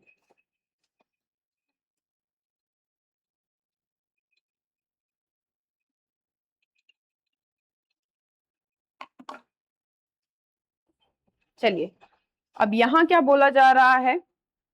यहां बोला जा रहा है that you are the manager of a spare part company A, and you have to negotiate a deal with manager of a large manufacturing company B. Okay, so you are the manager of a spare part company A and you have to negotiate a deal. अब जो deal है वो highly competitive है और आपकी company के लिए ये डील बहुत क्रिटिकल है. आप लोगों के डिनर पे ये डील हो जाती है, बट और आपका जो कंपनी बी का मैनेजर है वो आपको ऑफर करता है कि वो अपनी गाड़ी से आपको होटल में ड्रॉप कर देगा. तो बेसिकली क्या हो रहा है, आप एक कंपनी के मैनेजर हैं और आप एक दूसरी कंपनी के मैनेजर के साथ डील करने के लिए गए जो आपके लिए बहुत इंपॉर्टेंट है. आप लोगों की डील अच्छे से हो जाती है, उसके बाद जब आप वापस जाने लगते हैं तो कंपनी बी का मैनेजर ये बोलता है कि मैं अपनी गाड़ी से आपको होटल में ड्रॉप कर देता हूँ, छोड़ देता हूँ. अब ये होता है कि on the way to hotel he happens to hit a motorcycle, injuring the motorcyclist badly. तो रास्ते में उनकी गाड़ी से एक एक्सीडेंट होता है जिसमें एक जो बाइक वाला है उसको बहुत बुरी तरीके से चोट लग जाती है. ओके, तो ये एक प्रॉब्लम है. दूसरा, कहीं ना कहीं आपको पता है कि जो मैनेजर है वो बहुत रैश ड्राइविंग कर रहा था और इसीलिए उसने कंट्रोल खो दिया है. अब लॉ इन्फोर्समेंट ऑफिसर्स आपके पास इन्वेस्टिगेशन के लिए आए हैं क्योंकि you are the sole witness, आप ही जानते हो वहां पे क्या हुआ था. अब आपको पता है कि स्ट्रिक्ट क्लॉज हैं रोड एक्सीडेंट को लेके, अगर आप सच सच बता दोगे क्या हुआ था तो मैनेजर की जो मतलब प्रोसिक्यूट हो सकता है, उसके खिलाफ केस हो सकता है. और अगर ऐसा हुआ तो ये जो डील है ये रुक सकती है. The deal is likely to be jeopardized. So what will be your response to the situation? So the first part is what are the dilemmas you face, and second part is what will be your response to the situation. So what are the dilemmas in front of you? एक case है, मतलब भाई second accident case है वैसे तो इस साल में. तो इसमें आपके सामने एक एक्सीडेंट होता है, जो एक्सीडेंट कर रहा है वो आपके पर्सनल और प्रोफेशनल दोनों ही फ्रंट पे आपके लिए इंपॉर्टेंट है. So there is a dilemma between either you will go with the truth और you will go with the company interest. आप जिस कंपनी में काम करते हो उसके इंटरेस्ट के प्रति यू रिमेन लॉयल और you remain loyal to you adhere to the truth. So company का इंटरेस्ट क्या है, कंपनी के इंटरेस्ट को सेफगार्ड करना क्या है, कई बार हो चुकी हैं अब ये चीजें. Is your fiduciary duty, it is your duty, it is your legal and ethical supreme duty to hold the company's interest first. But on the other hand, there is the truth. That means you are binded by the law. You have certain legal obligation. You have humanitarian obligation. So if you say the truth, then आप legal और humanitarian side से सही करते हैं, पर आपकी company के प्रति जो आपकी फिड्यूशियरी ड्यूटी है वो कहीं ना कहीं कॉम्प्रोमाइज हो रही है. So this as a result creates a dilemma. Second is principle versus preservation.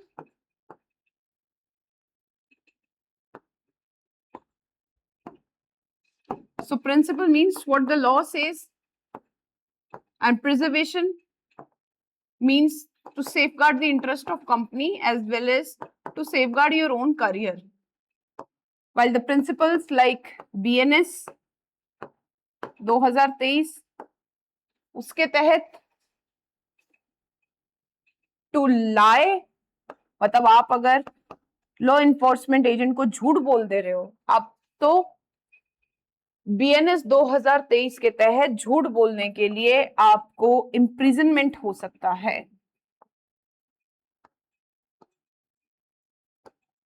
So this is also a dilemma in front of you. The third could be the dilemma between to hold integrity versus towards your company, or to hold loyalty towards your company or to hold your integrity as a citizen of India. Okay? Because while the loyalty demands the company's benefit, integrity is the principle demanded by second ARC Commission, that as a manager of a private company, you should hold integrity. Okay? Now let's see कि हमारे PDF में क्या ethical dilemma दिए हुए हैं. Okay, यहाँ पे थोड़ा अलग दे रखा है, ethical, legal, perfect, professional. So ethical dilemma इन्होंने यहाँ बात करी है कि on one side there are value of honesty and justice, and then there is potential harm to the company and its employees. So ethical dilemma basically what they are talking about is वही जो हमने देखा, fiduciary duty versus the justice. ये भी हो सकता है, ऐसे भी लिख सकते हैं, your fiduciary duty versus justice. उसके अलावा principle versus preservation, और इस तरीके का legal dilemma whether to adhere by the law. Okay, and but that could lead to the prosecution of the manager. Professional dilemma is your professional duty towards the company and your moral obligation to hold the truth and justice. Basically यही हम लोगों ने बात करी है. Now what could be the potential response from your side? ठीक है, so you can directly write in this question, in this type of question, that I will prioritize truth, justice and law. I will prioritize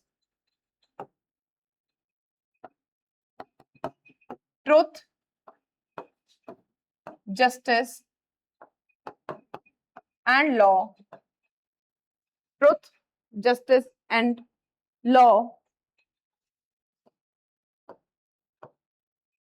over the deal. Okay, so you will prioritize the truth, you will prioritize the justice and you will prioritize the law over the deal.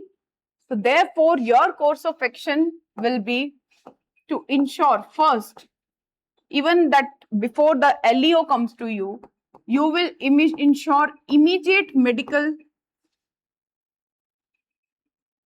जब आपके सामने accident हुआ है तो you will ensure immediate medical assistance in the form of hospitalization or CPR or first aid to the motorcyclist. First. Second, you will give honest and accurate information. You will give honest and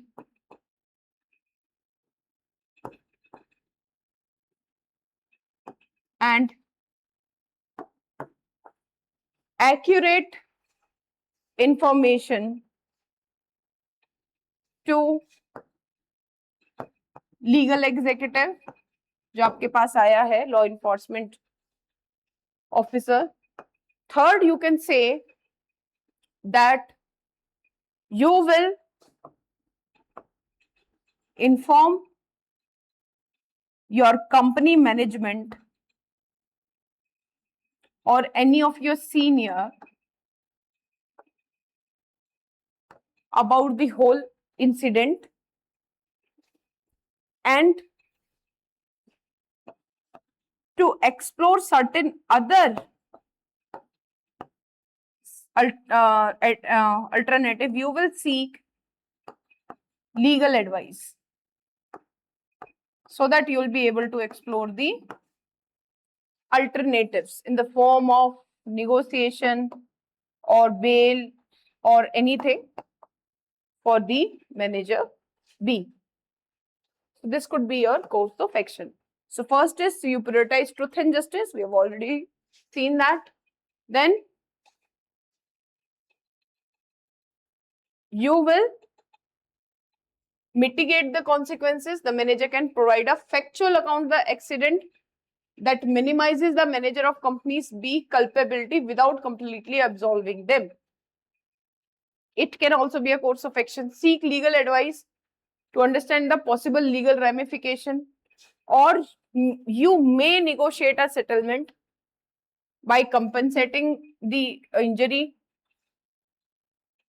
or you maintain an open communication with all the manager of company B, discussing the situation and exploring mutual agreeable solution. So ultimately what you will do, that you will carefully evaluate the potential risk, legal obligation and moral consideration, and you will balance the principle of truth, justice and interest with the interest of your company. So this is your fourth case study. Now let's come to the fifth case study.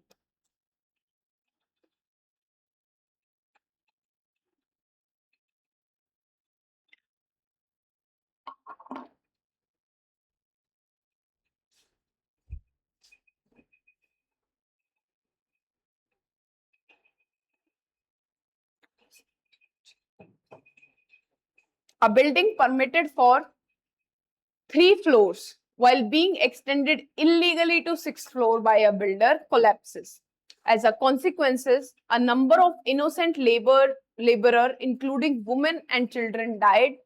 These laborers are migrant of different places. The government immediately announced cash relief to the aggrieved family. Give reasons for such incident and suggest the measure to prevent their occurrence. So this is your case study for D. So the problem here is collapse of building, यानी कि 3 floor के लिए। अब यहाँ क्या क्या हमें एक तो प्रॉब्लम दिख रही है, देखो इसको केस स्टडी में ही देखते हैं, इतनी सी लाइन में हमें क्या प्रॉब्लम देखने को मिल रही है, यहाँ पे करते हैं। इलीगल बिल्डिंग है पहली चीज, so it amounts to corruption, then it amounts to nexus, यही जो इन्होंने पूछा है ना रीजन क्या है, so corruption, there would be some nexus between the builder and the officer, you can say that. Third, there would be some use of poor quality material, so there would be some governance problem, governance का issue होगा, we are assuming this. Number of innocent laborer, including women and children, died, so there amounts to be the violation of child rights and hazardous conditions of work because of the poor quality. तो ये दो चीजें हमें यहाँ से हम निकल सकते हैं, मतलब 1 2 3 4 5 पॉइंट तो हमें यहाँ से समझ में आ गए। And the reasons for happening, अब वुमेन और चिल्ड्रन को क्यों यूज किया जा रहा होगा, रीजन पूछा है ना, तो यहाँ पे वायलेशन ऑफ चाइल्ड राइट, तो चलो इसका एप्लीकेशन है। Reason, the poverty, economic condition, that could be the reason. तो मजबूरी में ऐसा करना पड़ता है कि उन्हें अपने बच्चों को भी यूज करना पड़ता है ऐसे कामों में। सो अब इनको होलिस्टिकली देखते हैं कि क्या क्या रीजन हो सकते हैं। तो first could be the governance failure, that is the failure to give right clearance, failures to have monitoring of the situation. So due to the governance failure, we see a nexus, I've already told you before, between the builder, the politicians and the officers.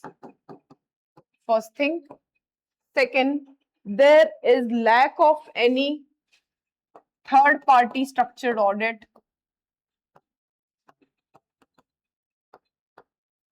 There will be lack of any strict monitoring mechanism.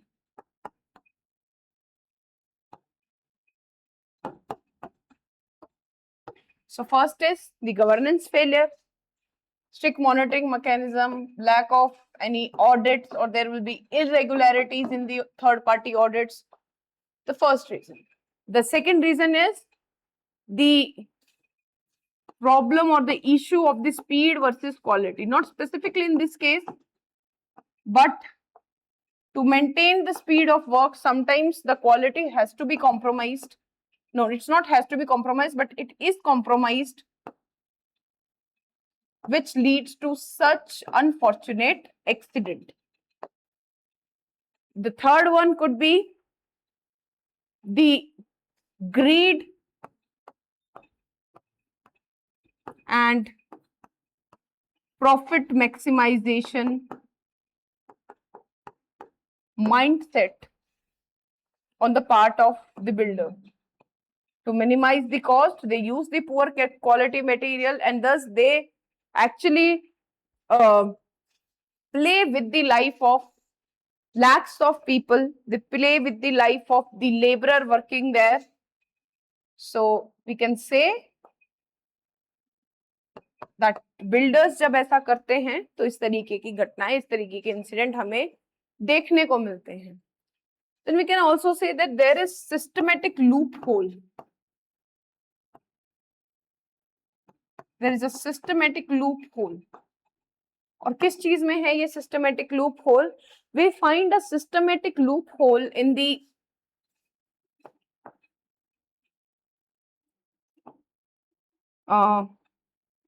monitoring, inspection, quality check, and clearance system. जो certification system would be the right word. Certification system. ठीक है. Fifth would be there is a lack of deterrence. It means that the laws and rules and regulations जो इनके लिए punishment देती हैं, जिनके through ऐसे ऐसे केसेस में पनिशमेंट दी जाती है, that are very loose. They have lots of loopholes. And जो punishment है, even that is not very severe. क्यों यहाँ पे civil liability वो बनाते हैं, so the punishment is even not very severe. What else? There is a gap between demand and supply. This is also an issue. What the major population want? They want houses, they want places to live, they want places to go. So the demand for the urbanization, rapid urbanization is high, due to which workload भी बहुत बढ़ जाता है even on the investigation agency, while the supply is limited.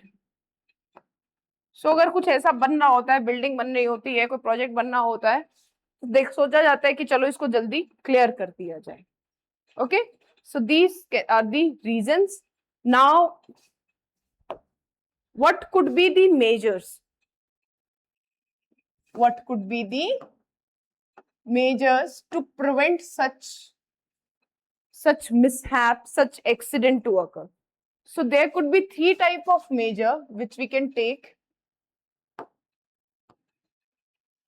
So the first one is the preventive measures, which can be taken care of, and these preventive measures include what? Certain administrative or legal steps जो देखे उठाए जा सकते हैं. Second is there could be some deterrence measure.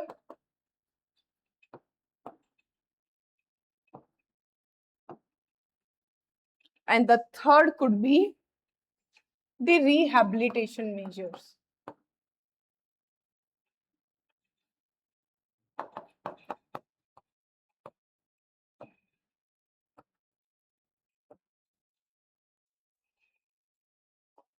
So what are the preventive measures which can be taken care of?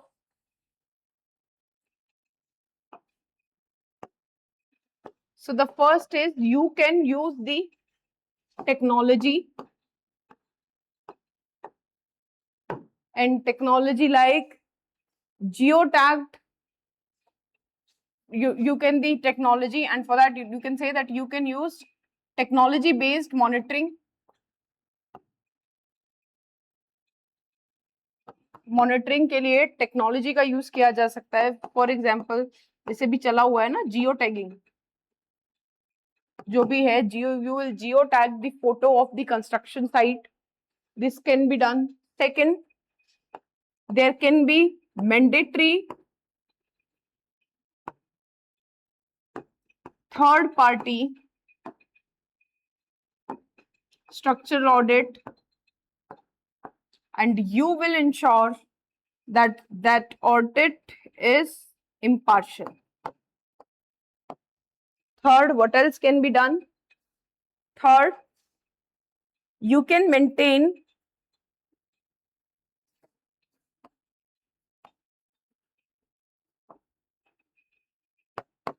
a database of such illegal buildings or illegal construction sites, and you can provide them to public to ensure transparency as well as to ensure openness in work, so that public may be awareness bade. So these can be the preventive measures you can take. Deterrence measures, you can advocate for stricter laws, advocate for changes in the BNS, stricter laws, stricter punishment. Also, you advocate for strengthening the regulatory framework further.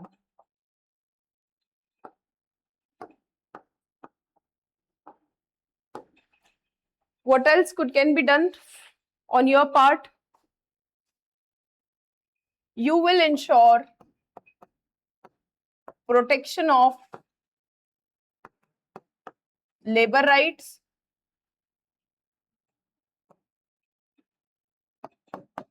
second, you can also ensure, in case ज्यादातर ये housing और इस तरीके के project होते हैं, that the people have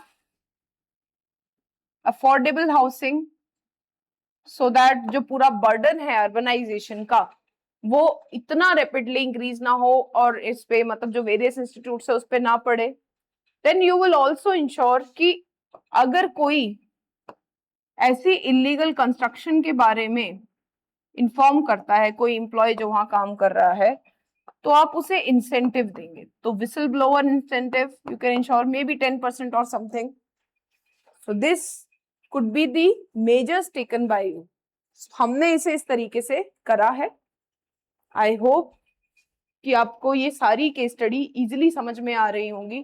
किसी को भी कोई डाउट है तो you can ask in the comment section of your the video. तो अगर आंसर नहीं दे रहे हैं दैट मीन कि आप लोगों ने बहुत दिनों बाद देखा है वीडियो को, पर जनरली पूरी कोशिश की जाएगी कि आपकी सारी क्वेरीज ले ली जाए. सो लेट्स सी यहाँ पे क्या दिया हुआ है रीजंस में. लैक ऑफ प्रॉपर ओवरसाइट यानी कि insufficient monitoring system.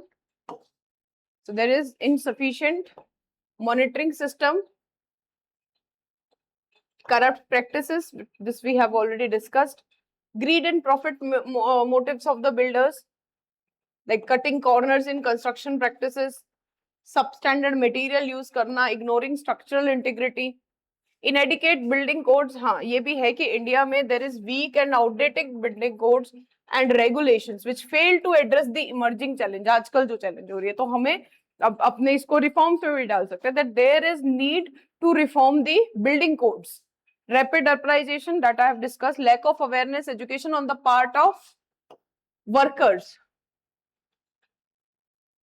Then measures to strengthen the, yes, improved oversight and monitoring हमने देख लिया, structural third party mandatory जो हम लोग auditing कर सकते हैं, awareness and training programs हो सकते हैं for laborers, builders and other stakeholders. Then we'll empower the regulatory bodies so that fine hefty लगाया जा सके, और अगर ऐसे कोई इंसिडेंट मिसहैप हो जाते हैं तो उसमें लीगली बीएनएस के अंदर भी हमें जो जेल या इम्प्रिजन है उसका टाइम ड्यूरेशन बढ़ाने की जरूरत है, so that there will be deterrence among the people. Will foster collaboration between government, industries and civil societies and community to collectively address the issue. Also, there is a need to simplify the process of obtaining construction permit while also maintaining a strict adherence to safety regulation and the strict punishment and deterrence that we have already discussed. So these are the important case study, and now that's all for the today's class. Thank you very much, and we'll meet in your next class. Thank you.